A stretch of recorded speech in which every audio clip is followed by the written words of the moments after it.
Thank you for downloading this podcast from Digital Mindfulness. I'm Lawrence Mpofo, and this is session number 17.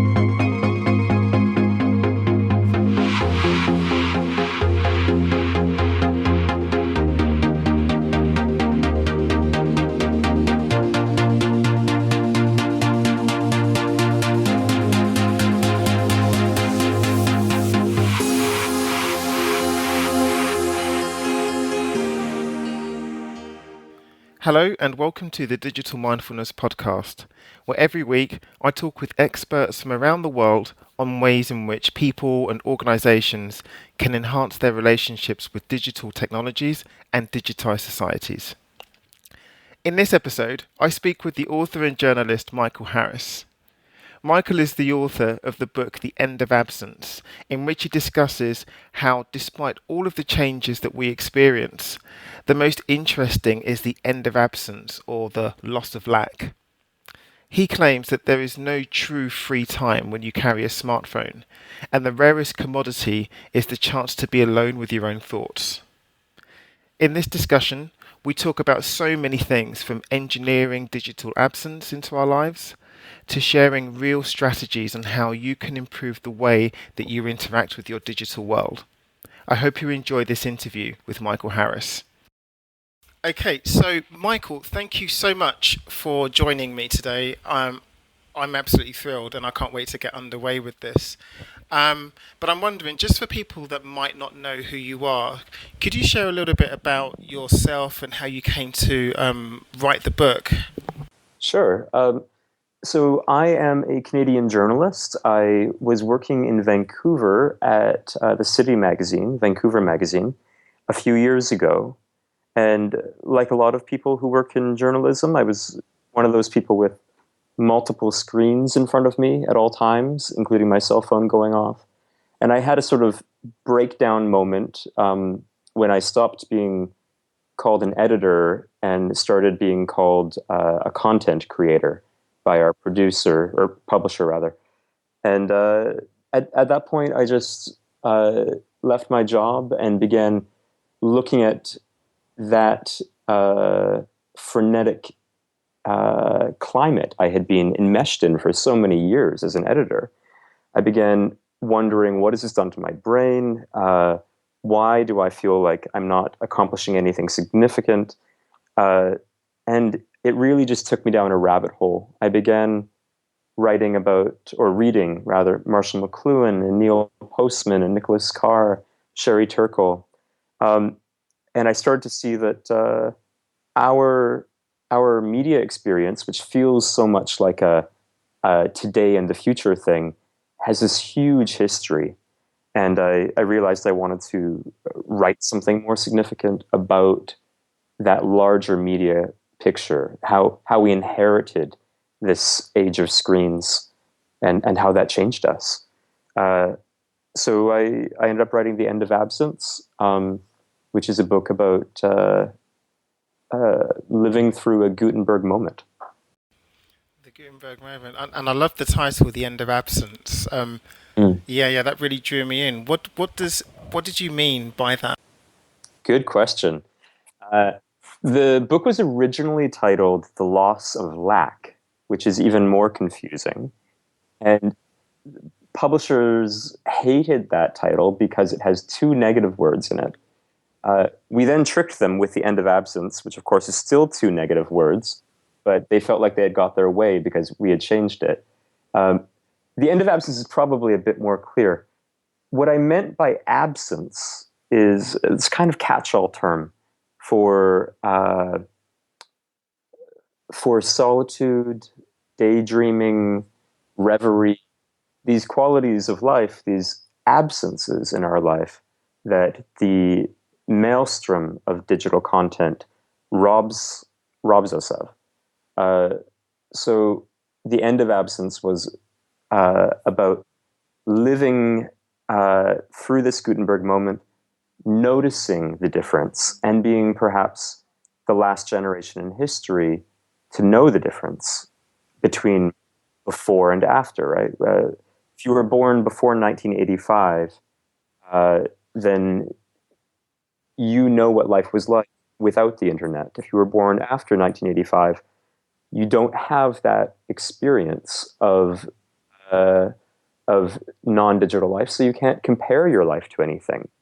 Um, we, the elders, I'm 35, so I think of myself as being an elder just because I'm not a digital native. We have this incredible opportunity to talk with people on the other side of a giant divide, right? I don't think there's ever been a leap in communication technology where people on both sides of the leap were still living at the same time the way it is now, right?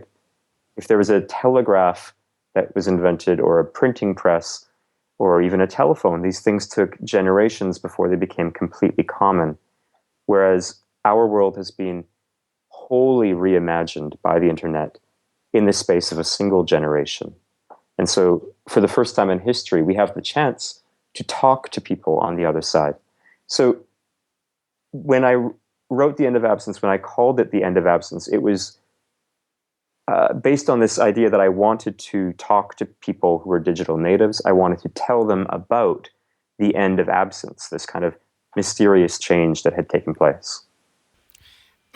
It's really interesting you were talking about this, um, the fact that basically we don't have any absence, and we're not alone with our thoughts. And the philosopher Alain de Botton, he talks about this. He actually says that because of the digital preponderance of content and devices, that we're not actually alone with our own thoughts Mm-hmm. ever. He says that actually and because we're not alone with our own thoughts, even when we're out walking on the street, we don't create any unique or creative thoughts that are our own. Do you think that this is the case? I do.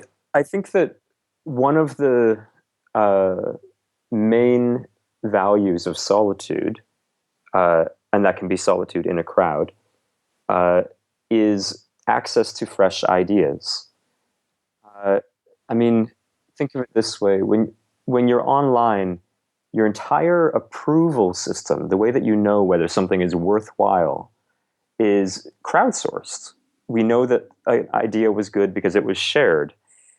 Whereas when you're offline, you are required to develop a personal approval system, or at least an approval system that is more personal. Uh, so I think Alain de Botton is exactly right, uh, that uh, we're robbed of fresh ideas. It's a little counterintuitive because when you spend a lot of time online, you get this massive sensation of being inspired, right? That you have the breath of the world rushing into your little apartment, or your little seat at the back of the bus while you hold up your iPad. You think, I'm getting access to so many ideas. But in the course of that deluge of content, you we often forget that we're not giving space to our own brains and our own minds, and we forget in the process that we might have something valuable to contribute other than just a like or a retweet. And it's interesting as well because I don't think at any other point in history has rather ideas are incredibly important now, and the ability to express them, like you're saying, in a form other than a tweet or just 140 character Mm-hmm. comment or just a like, that actually um, the problems that we face in the world are just so huge that actually ideas are incredibly important. And if we don't even know how to create them or to create the space to create new ideas, and that's concerning, no?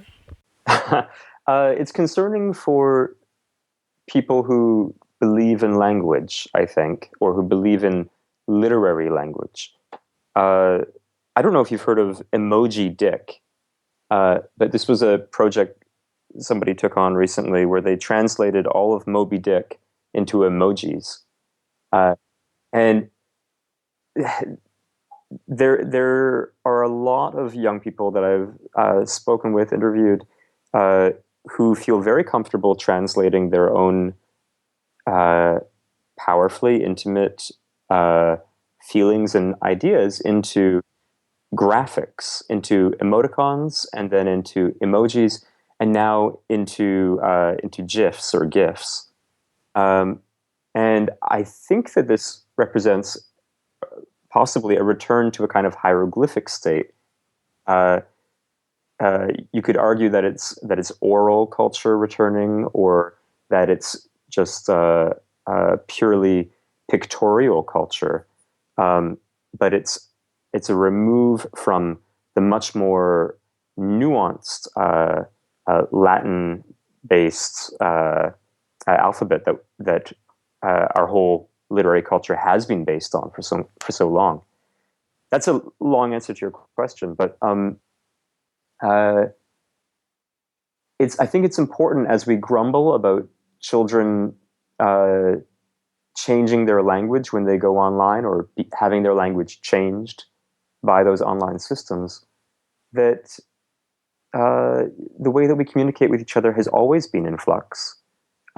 And in from the perspective of deep history, it may be that what we think of as great literature or great idea sharing uh, was really just one cloak that's now been dropped, right? Maybe we only really had what we call great literature for a few hundred years, and now we're moving on to something else that we won't be able to value in the same way.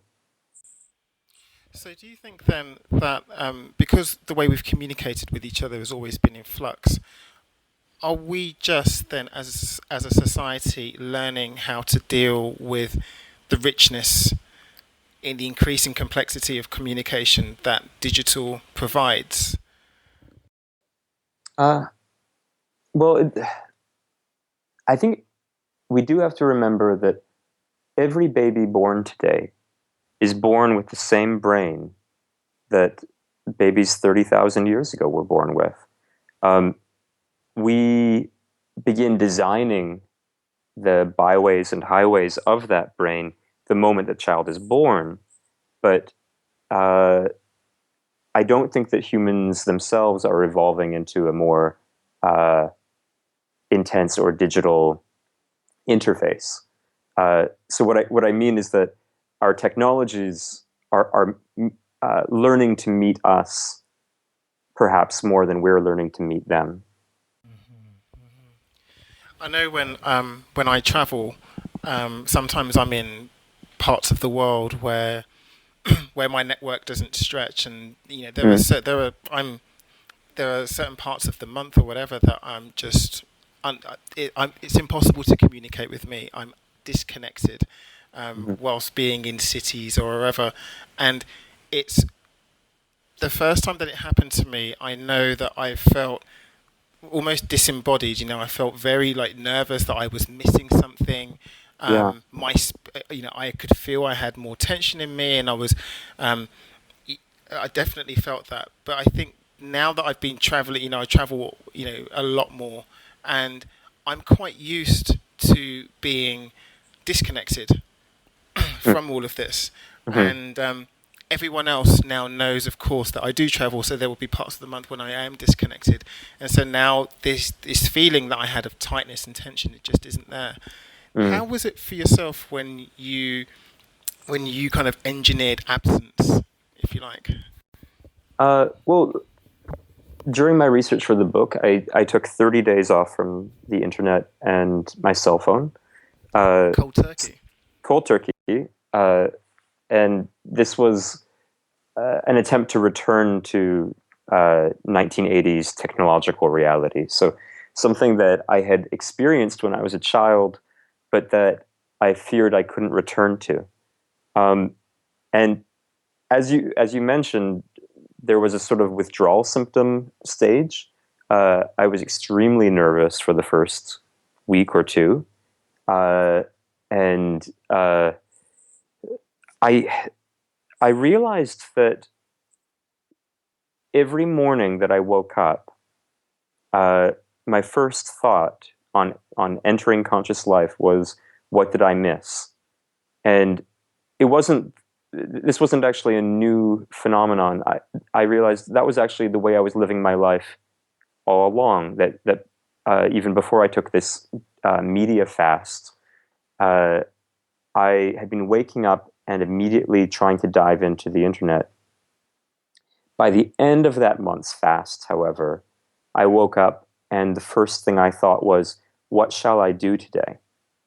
And that was actually a deeply emotional thing for me when I realized it, that, oh my God, for the first time in years, my default has become, what shall I do? What is my own agency asking me uh, to produce with my own life, rather than uh, this nervous scrambling toward the social grooming that I had become addicted to online. So that was the biggest shift I noticed. Okay, so one of the things actually I did want to kind of like talk about is, um, of course, we have this situation now where we are hyper connected, um, and it is very difficult to engineer absence. And I was wondering what you believe then the solution to this is. Like, Well, it's not necessarily abstinence. The way that I went offline for a month was something that I had the luxury of doing because I was writing a book. Um, but most people, if they took a month offline, would lose their jobs. Uh, so I'm not counseling that. I do think that media literacy uh, is the first thing. I've been shocked to realize uh, we simply do not teach children in high schools and in elementary schools about the history of media. Um, we teach them about the history of war. We teach them about the history of politics.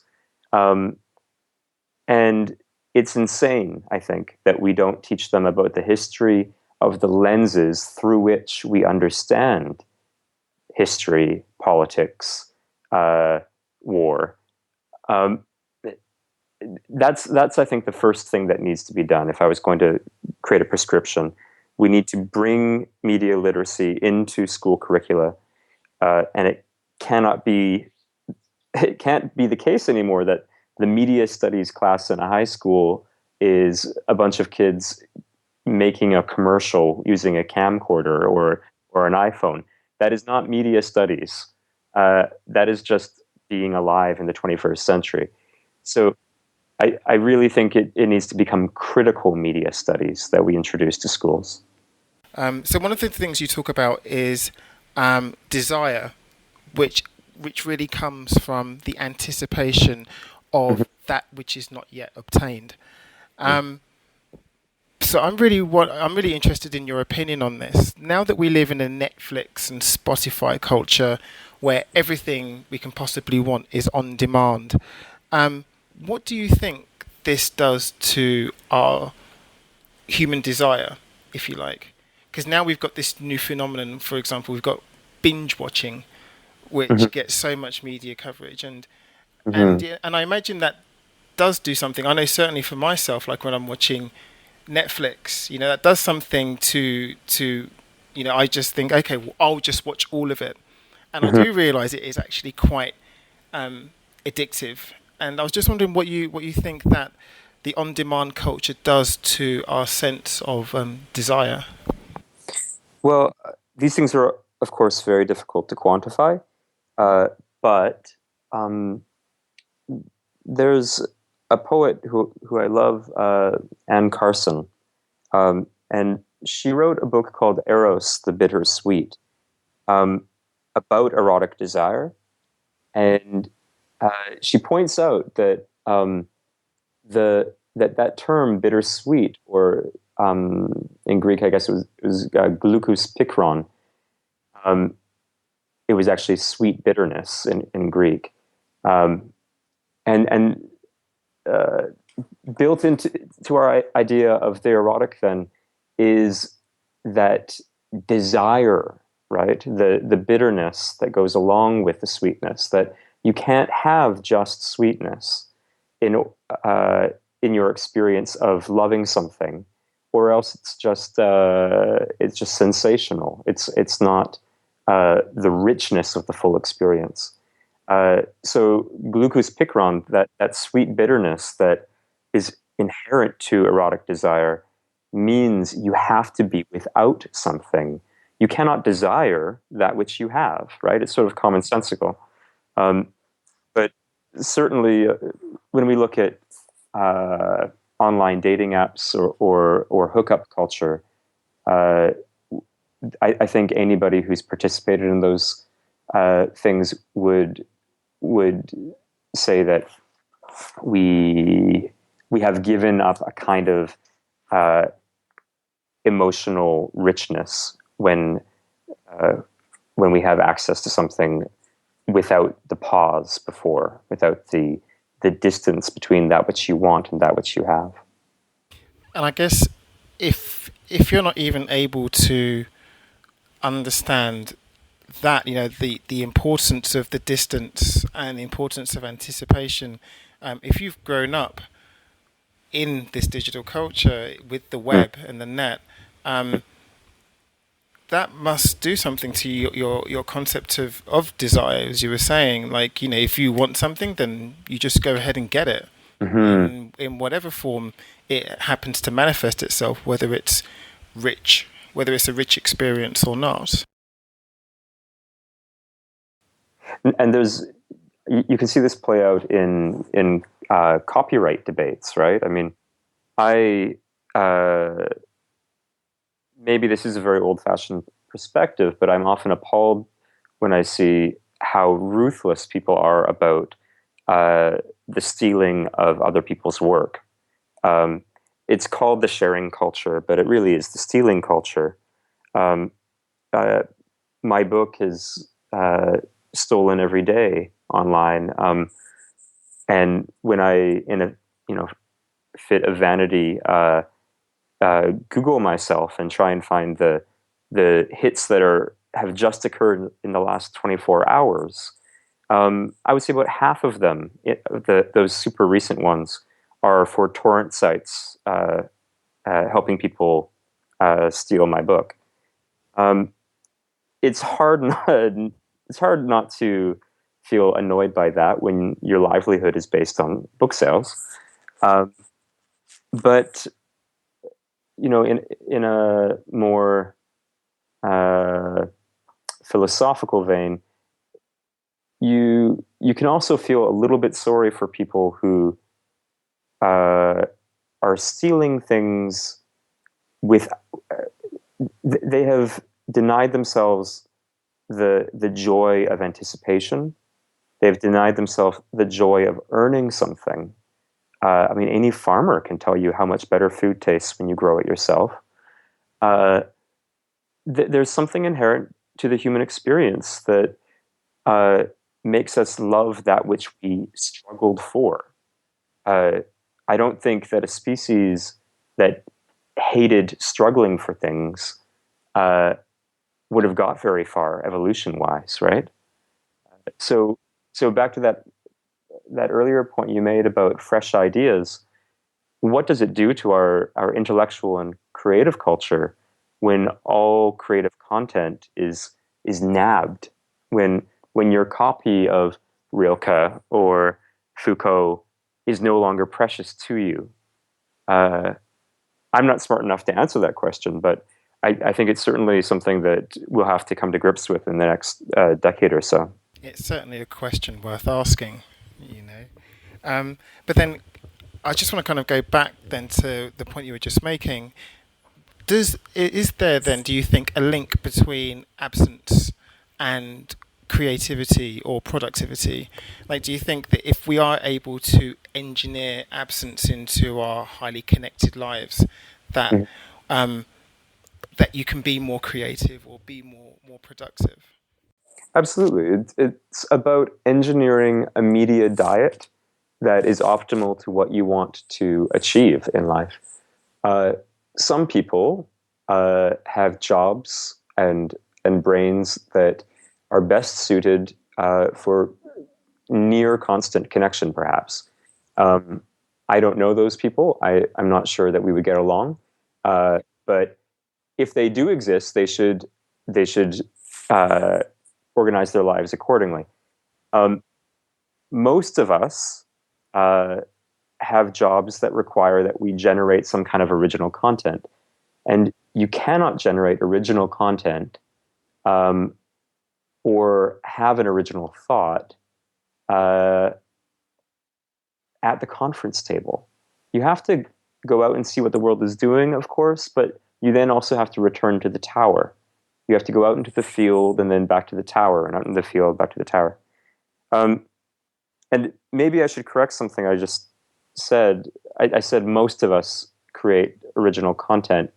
Um, I was thinking about creative workers. I was thinking about writers and artists. Um, of course, a lot of people have jobs where that is not asked of them. Uh, but even if our corporate office jobs don't ask us to be creative individuals, I think we might still go home and sneakily ask that of ourselves. So, okay, so what are some of the tips that you would share with the audience in terms of how they can engineer absence into their highly connected lives? Well, I mean, one thing we could do for children at home is to model behavior. So a lot of people forget that their children uh, will watch them at the dinner table and want to do what mom and dad are doing. They forget that your baby loves holding your cell phone, probably because you love staring at your cell phone, and your child wants the thing that you want. Uh, so modeling behavior is one easy thing that we can uh, change. Um, Batch processing email is a very practical thing. It turns out the world doesn't fall apart if you don't check your email 30 times a day, um, unless you're a stock trader or the president or something.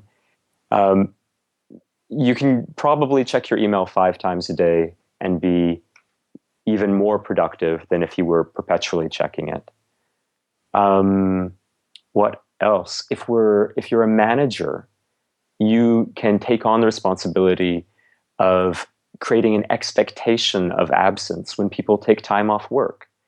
Um, Currently, at most workspaces, office spaces, the worker will be terrified of actually disconnecting when they go to Hawaii because they think that means they're a poor employee.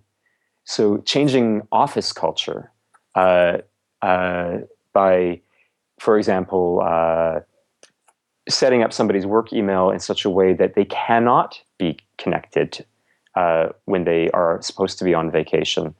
I can't remember the name, but there was a large German company that did that recently.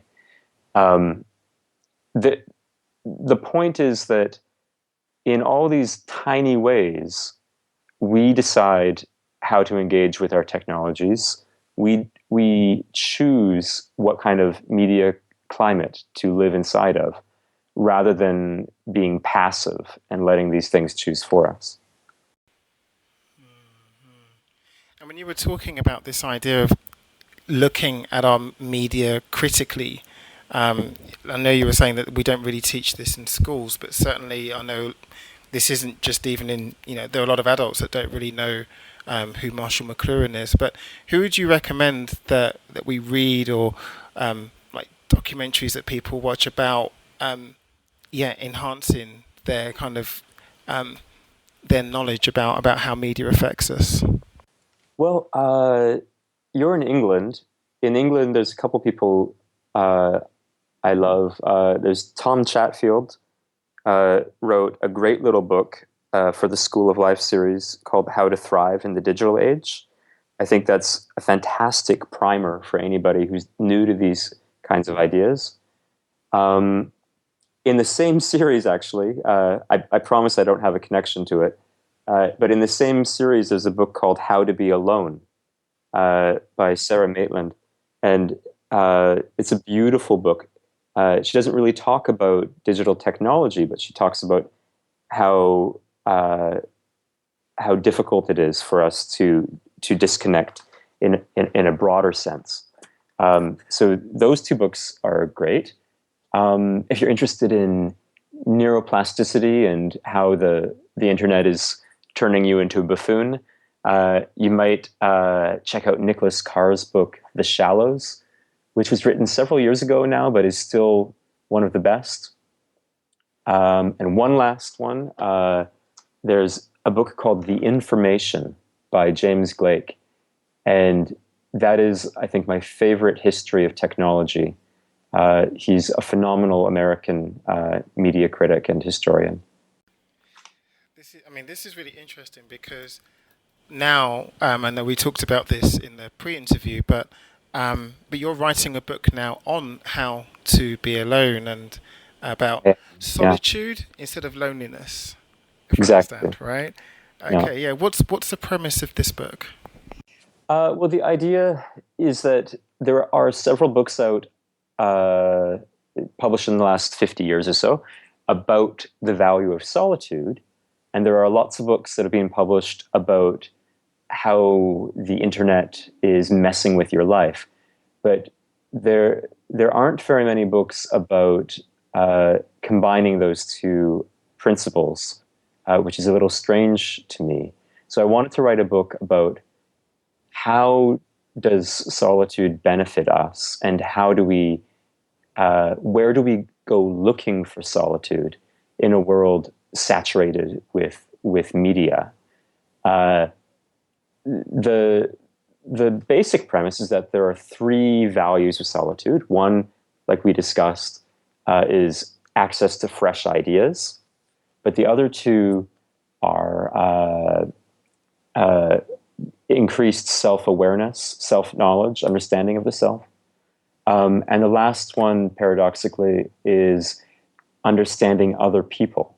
So this idea that we actually have to disengage from the people that we love in order to make proper connections with them. That is absolutely fascinating. That it's this because it dovetails really nicely with the original thesis in the end of absence. That actually we do require that separation, solitude, absence from I, from I don't know from life, from that which stimulates us, from that which we anticipate, Mm. to I don't know I don't know I can't even finish that sentence. We do require that to be able to engage with it fully, to really be creative and productive and human.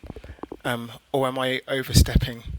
No, no, not at all. I uh, think of it this way: we evolved in an environment with a scarcity of sugars and fats and oils, right? And so we began coveting those things, and now we're in an environment where there's a superabundance of those things. And so we got fat and diabetic, and we had to curate a healthy food diet for ourselves. Similarly, we grew up in an environment where, yes, we were always around other people, but it was nothing like the amount of uh, constant, incessant social grooming that takes place today in most people's lives. So we uh, it's bred in our bones to covet those social connections. Those were the connections that kept us alive for so many millennia. And now that we live in an environment of superabundance of social connections, we have to curate that healthy media diet in the same way that in the last century we had to figure out how to create that healthy food diet. So I, I think that's what it comes down to. That it's not technology good or technology evil. It's that in order for us to have healthy relationships with each other, there has to be both. Right? We have to uh, get out of this naive stage where it's just all online all the time and begin deciding, when shall I be online?